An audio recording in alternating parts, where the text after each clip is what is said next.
مسجدیں آباد بھی نہیں ہوتی. اس لیے آپ دیکھیں, برا ماننے کی بات نہیں ہے کہ ہماری مسجدوں میں نوجوانوں سے اور بچوں سے زیادہ تعداد ہمارے بزرگوں کی ہوتی ہے. کسی فارسی کے شاعر نے کہا ہے کہ در جوانی توبہ کردن شیوہ پیغمبری, وقت پیری گرگ ظالم می شود پرہیزگار. اے بھائی, جوانی میں اللہ کی عبادت کر. جوانی میں اللہ کی عبادت کرنا اللہ کے نیک بندوں کا, بزرگوں کا, صالحین کا, صحابہ کا اور انبیاء کا طریقہ ہے. اور فرمایا کہ وقت پیری گرگ ظالم می شود پرہیزگار. جب بھیڑیا بوڑھا ہو جاتا ہے تو وہ بھی ولی اللہ بن جاتا ہے. کیوں؟ اس کے اندر اب طاقت نہیں رہی, شکار کرنے کی ہمت نہیں رہی, اس کے قوا کمزور ہو گئے. تو اب وہ تسبیح ہاتھ میں لے کر اللہ اللہ اللہ اللہ اللہ اللہ کرنے لگتا ہے. تو بہرحال اللہ کے رسول صلی اللہ علیہ وسلم نے ارشاد فرمایا صدقۃ جاریۃ. آپ اپنی زندگی میں دیکھیے, جب ہم آئے تھے خالی ہاتھ آئے تھے, جائیں گے خالی ہاتھ جائیں گے, لیکن بڑے خوش نصیب ہیں وہ لوگ جو اس دنیا میں رہ کر اور اس دنیا سے جانے سے پہلے وہ اپنے لیے آخرت کا ذخیرہ اپنے نامہ اعمال میں لکھوا جاتے ہیں. تو فرمایا صدقۃ جاریۃ. اب صدقہ جاریہ کیا ہے؟ آپ نے مسجد کی تعمیر کروا دی, مسجد کی تعمیر میں حصہ لے لیا, پانی کی سبیل لگوا دی, کسی دینی ادارے کا تعاون کیا, مسافروں کے لیے سرائے بنوا دی, آپ نے کوئی درخت لگا دیا, اللہ کے مخلوق کے لیے کسی فائدے کا آپ نے کام کیا. یہ آپ کا عمل ایسا ہے, بات میری نہیں, میری تو زبان ہے. اللہ کے سچے رسول صلی اللہ علیہ وسلم نے ارشاد فرمایا کہ ان اعمال کا کرنے والا دنیا سے چلا جاتا ہے, اللہ تعالیٰ اپنے فضل و کرم سے برابر اس کے نامہ اعمال میں اجر و ثواب عطا فرماتے رہتے ہیں. پہلی چیز. دوسری چیز فرمایا او علم ينتفع به. آدمی علم حاصل کرے. دیکھیے, ایک ہوتا ہے علم نافع اور ایک ہوتا ہے علم زار. ایک علم وہ ہوتا ہے جس سے انسان خود اپنی ذات کو نفع پہنچاتا ہے اور اس کے علم سے اللہ کی مخلوق بھی نفع حاصل کرتی ہے. ایسے علم کو علم نافع کہا گیا ہے. اور اللہ کے رسول صلی اللہ علیہ وسلم نے ایسے علم سے پناہ مانگی ہے جس علم سے انسان خود بھی گمراہ ہو, خود بھی بھٹک جائے اور اللہ کی مخلوق کی گمراہی کا سبب بن جائے. حضور پاک صلی اللہ علیہ وسلم کی حدیث ہے, آپ دعا فرماتے تھے اللہم انی اسألک علما نافعا. اے اللہ, میں ایسے علم کا آپ سے سوال کرتا ہوں جو علم میری ذات کے لیے اور آپ کی مخلوق کے لیے نفع بخش ہو. تو او علم ينتفع به, انسان ایسا علم حاصل کرے, مثلا قرآن کا علم ہے, حدیث کا علم ہے. دیکھیے, قیامت تک, قیامت کی صبح تک, سورہ اسرافیل پھونکے جانے تک جب بھی قرآن پڑھا جائے گا, حدیث پڑھی جائے گی, قرآن سنا جائے گا, حدیث سنی اور سنائی جائے گی, اس کا ثواب ہمارے بزرگان دین کو, مجتہدین, ائمہ مجتہدین کو, فقہا کو, محدثین کو, راویان حدیث کو, صحابہ کرام کے واسطے سے اللہ کے رسول صلی اللہ تعالی علیہ وسلم تک پہنچتا رہے گا. او علم ينتفع به. ذرا سوچئے تو صحیح, یہ جو ملک ہے ہمارا, یہ ملک ہندوستان, اللہ کا شکر ہے کہ اس ملک کے چپے چپے پر اور گوشے گوشے پر دین کے قلعے پائے جاتے ہیں. یہ مدرسے کیا ہیں؟ یہ دین کے قلعے ہیں. اور میرے بھائیوں, چھوٹی منہ بڑی بات, لیکن علماء کے سامنے یہ بات کہہ رہا ہوں کہ جب تک ہمارے ملک میں یہ مدرسے, جو مدرسے آپ کے تعاون سے اور بڑی قسم پرسی کے عالم میں چلتے ہیں, جب تک اس ملک میں ان مدرسوں کا وجود ہے, انشاءاللہ ثم انشاءاللہ ہمارا ایمان بھی محفوظ, ہمارا عقیدہ بھی محفوظ, ہمارا دین بھی محفوظ. اور اگر خدا نہ خواستہ یہ مدرسہ ختم ہو گیا اور ہندوستان سے ان مدرسوں کا خاتمہ ہو گیا تو پھر نہ ہمارے ایمان کی خیر، نہ ہمارے عقیدے کی خیر، نہ ہمارے دین کی خیر، دنیا کی کوئی طاقت ہمیں ارتداد سے نہیں بچا سکتی۔ لہذا ان مدرسوں کے چلانے والوں کا، ان مدرسوں میں پڑھنے والے بچوں کا، ان مدرسے کے کارکنان کا، ان مدرسوں کی خدمت کرنے والوں کا اور ان مدرسے کے تعاون کرنے والوں کا شکریہ ادا کیجئے کہ یہ مدرسے جب تک باقی ہیں ہمارا ایمان بھی محفوظ ہے، ہمارا عقیدہ بھی محفوظ ہے، ہمارا دین بھی محفوظ ہے اور اسلام کو کوئی خطرہ نہیں۔ آپ جانتے ہو اسپین دنیا کے نقشے پر ایک ایسا ملک ہے، آج آپ دنیا کا میپ اٹھا کر دیکھو، اس پہ ایک ملک آپ کو نظر آئے گا، اسپین۔ کسی زمانے میں وہ ملک اندلس ہوا کرتا تھا اور وہاں ہم نے 1-2 برس نہیں 700 برس تک وہاں ہم نے حکومت کی ہے۔ مولانا علی میاں صاحب رحمۃ اللہ علیہ نے ایک واقعہ لکھا ہے کہ میں تلی تلا سے لے کر جہاں سے اسپین کی شروعات ہوتی ہے اور اسپین کے آخری شہر تک میں گیا ہوں، اس ملک کی حالت کو بیان کر رہے ہیں جہاں 700 برس تک ہماری حکومت رہی۔ فرماتے ہیں مولانا کہ مسجدیں نظر آئی، مسجد کے مینار مجھے نظر آئے، لیکن ان مسجد کی میناروں سے اللہ کو پکارنے والا اور اللہ کے نام کی صدائیں بلند کرنے والا اس ملک میں ایک فرد بھی نہیں بچا، ایک فرد بھی نہیں بچا۔ تو وہاں زوال کیوں آیا؟ سب سے پہلے مدرسوں کو ختم کیا گیا۔ آج یہود و نصارہ اور حکومت وقت کی یہ سازش ہے کہ اگر مسلمانوں کے دلوں سے دین کی اہمیت کو نکالنا ہو، مسلمانوں کو دین سے دور کرنا ہو، مسلمانوں کے دلوں سے اسلام کی عظمت نکالنا ہو، تو جب تک یہ مدرسے موجود ہیں دنیا کی کوئی طاقت اپنی کوشش میں کامیاب نہیں ہو سکتی۔ اس لیے سارا نزلہ ٹوپی والوں کو، داڑھی والوں کو، جبہ والوں کو کہا جاتا ہے جی ٹیررسٹ ہیں، یہ دہشت گرد ہیں، یہ اگروادی ہیں، یہ آتنک وادی ہیں، یہ آتنک پھیلاتے ہیں۔ بھلا بتلائیے ہم جیسا ملا جو مسجد میں بیٹھا ہوا سبحان اللہ الحمدللہ کہتا ہے، وہ اپنے روزی روٹی کی فکر مسجد میں بیٹھ کے کرتا ہے، ہمارا کیا لینا دینا آتنک سے اور ہمارا کیا لینا دینا ٹیررزم سے؟ یہ محض سمجھیے حکومت وقت کی سازش کو سمجھیے۔ یہ فرمان آپ نے دیکھا اتر پردیش کے اندر وہاں کی حکومت نے مدرسے کا سروے کروایا۔ دراصل حکومت یہ چاہتی ہے کہ دانستہ یا نادانستہ طور پر چلنے والے ان دینی مدارس کا خاتمہ کر دیا جائے، چونکہ حکومت بھی جانتی ہے اور دنیا بھی جانتی ہے کہ جب تک یہ مدرسے موجود ہیں اور مدرسے کو چلانے والے علماء موجود ہیں اور ان مدرسوں میں قرآن کریم کی تعلیم دینے والے حفاظ کرام موجود ہیں، اس وقت تک مسلمانوں کے دلوں سے دین کو نہیں نکالا جا سکتا، دین کو نہیں نکالا جا سکتا۔ اللہ کا شکر ہے۔ میں ایک بات اور کہہ دوں اور پھر اپنی بات کو میں ختم کروں گا۔ دیکھیے میں علماء کے سامنے بڑے وثوق کے ساتھ اور بڑی امید کے ساتھ آپ کے سامنے اللہ کو گواہ بنا کر یہ بات کہہ رہا ہوں کہ اس ملک میں ہمارا مستقبل روشن ہے، انشاءاللہ روشن ہے۔ حالات آئیں گے، مسائل آئیں گے، پرابلمز آئیں گے، سمسیائیں آئیں گی، لیکن اگر کوئی یہ چاہتا ہے کہ اس ملک سے مسلمانوں کا نام و نشان مٹا دیا جائے، اللہ کی قسم سورہ اسرافیل پھونکے جانے تک کوئی دنیا کی طاقت اپنے مقصد میں کامیاب نہیں ہو سکتی۔ کیوں؟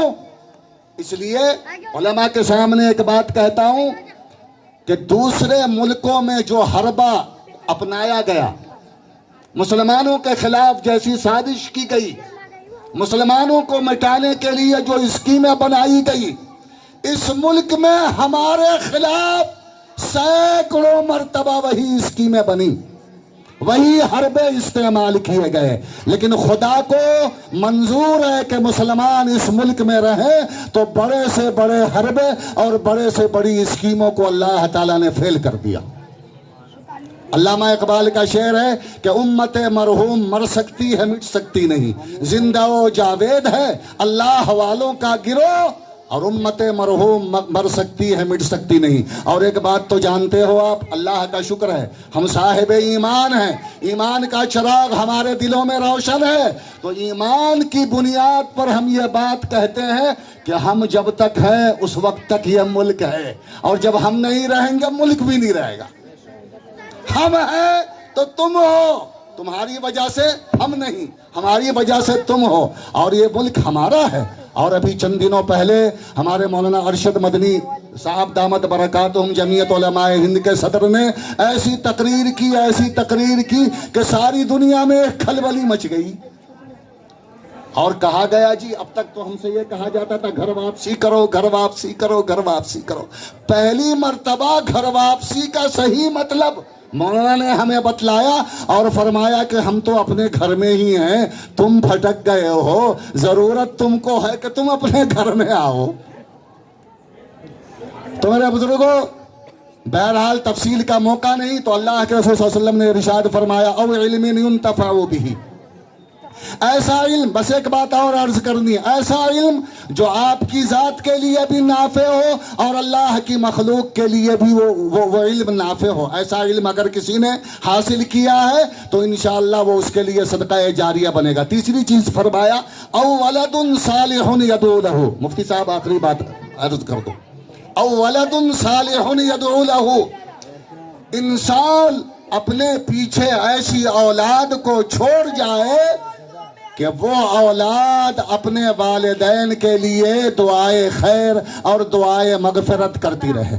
انشاءاللہ یہ حافظ قرآن بچے, یہ مدرسے میں پڑھنے والے بچے, اللہ کا شکر ہے کہ نہ یہ صرف یہ کہ اپنے ماں باپ کے لیے دعا کرتے ہیں بلکہ آپ کے لیے اور اس عالم میں بسنے والے تمام صاحب ایمان کے لیے یہ دعا کرتے ہیں. ایک واقعہ چھوٹا سا سنا دوں, اس کے بعد اپنی گفتگو کو ختم کروں گا. حضرت قاری محمد طیب صاحب رحمۃ اللہ تعالی علیہ دارالعلوم دیوبند کے سابق محتمم, ان کا یہ معمول تھا کہ وہ روزانہ 5 پارے کی تلاوت کیا کرتے تھے. سفر میں ہو, حضر میں ہو, اپنے مقام پر ہو, کہیں بھی ہو, کتنی مصروفیت ہو, وقت نکال کر وہ روزانہ 5 پارے کی تلاوت کیا کرتے تھے. ان کا معمول تھا. لوگوں نے ایک مرتبہ پوچھا کہ حضرت سفر میں ہو, حضر میں ہو, کتنی بھی مصروفیت ہو, لیکن تلاوت کبھی فوت نہیں ہوتی, تلاوت کا معمول ہے. انہوں نے جو واقعہ بیان کیا وہ میں سنانا چاہتا ہوں. انہوں نے کہا کہ بات دراصل یہ ہے کہ میرے والد ماجد حضرت مولانا حافظ محمد احمد صاحب رحمۃ اللہ علیہ, قاری محمد طیب صاحب رحمۃ اللہ علیہ کے والد ماجد, اور مولانا محمد احمد صاحب رحمۃ اللہ علیہ کے والد ماجد قاسم العلوم والخیرات دارالعلوم دیوبند کے بانی و مبانی حضرت مولانا محمد قاسم نانوتوی رحمۃ اللہ تعالی علیہ تھے. تو قاری صاحب رحمۃ اللہ علیہ سے کسی نے پوچھا کہ حضرت کیا بات ہے, جزاک اللہ, کیا بات ہے کہ آپ ہمیشہ 5 پارے کی تلاوت کرتے ہیں؟ فرمایا کہ بات دراصل یہ ہے کہ ایک دفعہ میرے والد ماجد نے مجھے بلایا, اور بلانے کے بعد مجھ سے فرمایا کہ بیٹا میں نے تجھے حافظ قرآن اس لیے بنایا ہے کہ میں اپنے پلے اپنے طور پر تو کوئی عمل نہیں پاتا, لیکن مجھے امید ہے میں نے تجھے حافظ قرآن اس لیے بنایا ہے کہ جب میں مر جاؤں تو روزانہ قرآن کی تلاوت کر کے مجھے بخش دیا کرنا. یہ معمول. اللہ کا شکر ہے کہ آج اس مجلس مدرسے سے 3 حافظ قرآن نکلے. اللہ تعالیٰ اس قرآن کی برکت سے اس مدرسے کو دن دونی رات چوگنی ترقی نصیب فرمائے. اس مدرسے کے بانی مفتی سید آفتاب عالم صاحب اور یہاں جتنے کارکنان ہیں, اہل محلہ, پردہ نشین خواتین, میرے دینی بھائی, تمام جو اس مدرسے کی محبت میں یہاں جمع ہوئے ہیں, اللہ تعالی ہم سب کی حاضری کو قبول فرمائے اور ہماری دلی تمناؤں اور دلی آرزوؤں اور مرادوں کو اللہ تعالیٰ پورا فرمائے. بہت کچھ کہنا چاہتا تھا لیکن وقت کی تنگ دامنی اجازت نہیں دیتی.